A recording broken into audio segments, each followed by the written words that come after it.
everybody, it's Therese here from the Woodsy couple. I'm reporting to you from my backyard. This is moments before the storm. So named Storm Elsa is supposed to be hitting Florida here sometime in the next day or so. So I'm just kind of enjoying the outdoors here while it lasts. So in this video, I'll be planning a trip to Soto Campground.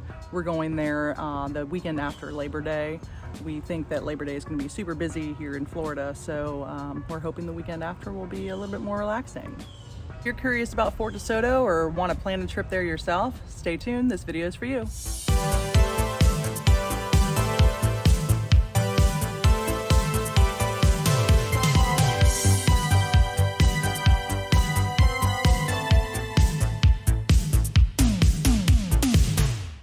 So in planning your trip to Soto, you're going to want to start out around the 6-month in advance mark, unless you're a Pinellas County resident, in which case you can reserve up to 7 months in advance. Hurricane season here will affect when you should go. The best months, I would say, would be from April to October, with the shoulder months being May and September. We plan on going in September. It's going to be a little bit hot, but it should still be, a nice breeze coming off the coast. Mosquitoes are the worst from June through October, so make sure you bring some repellent. Hurricane season does last to the end of November, so just keep that in mind when planning your trip. There are 236 campsites at Soto. It's a huge campground, but you still need to book in advance. It's super popular. So around March is when I reserved the camp spot, and we're staying at spot 42. The reason why I chose that spot is that it's waterfront. It's also protected by mangroves. It's close to the restrooms. If you're looking for wheelchair access, it's best to stay in Area 2. That's where you'll find wheelchair accessible facilities and restrooms. If you're staying in an RV, Areas 2 and 3 are your best bet. If you're in a tent like we are, you're gonna look at Areas 1, 2, or 3. We can stay in either of the 3 areas. There is one pet-friendly area, that's Area 2. So it's $5 to enter Soto unless you have a handicap accessible parking tag, in which case you are let in for free. Sites 1 through 85 are $37 or $42 if you want waterfront. And sites 86 to 236 are $43. Waterfront for those is $48. All sites have potable water, electricity. They all have great access to restrooms. There are 7 restroom facilities, including some laundry facilities on site.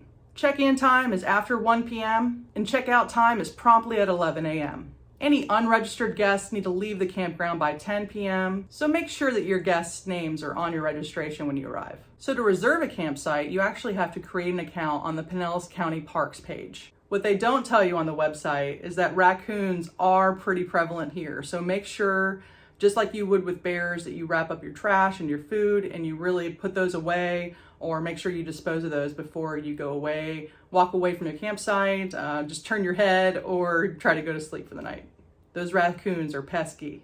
Those raccoons are no joke. So there's a maximum of 6 people allowed per campsite, 2 tents. If you have an RV, just one of those, a pop-up trailer, just one of those. They have some pull-through sites. If you're in a pickup truck with a hitch, there's just 1 truck per site. Alcohol isn't permitted, and neither is swimming in the camp areas. There are channels between the different areas. Gas generators aren't allowed, and you have to keep your fire inside fire rings. There are tons of things to do in Soto. There's the actual fort itself that you can visit. There's East Beach and North Beach. East Beach is approximately 1 mile away from the campgrounds. North Beach is about 5 miles away from the campgrounds.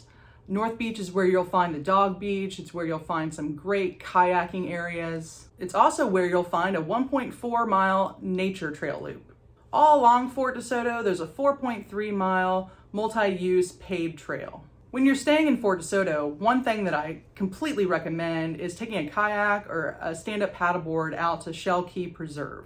There are also some tour companies that take you out on a clear bottom kayak. I'm planning a trip with our Florida Ladies on Kayaks, Flocks.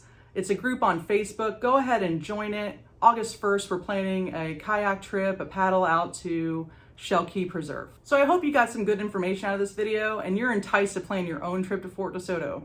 If this video is for you, go ahead and give it a like. I'd appreciate it if you subscribe to the channel as well. In fact, if you subscribe to us on YouTube, go ahead and follow me also on Instagram at LitSnitch. send me a DM with your address and I'll mail you a little something for becoming a subscriber. That's just a little thank you from us. So in addition to our planning videos, we're going to interview some hikers who have actually done the AT. If you have any questions to ask for people who've planned a trip in the AT, either recently or over 30 years ago, go ahead and just drop those in the comments and I'll make sure I ask those when we sit down with our interviews. And until next time, remember to keep it woodsy. Those raccoons will take your food.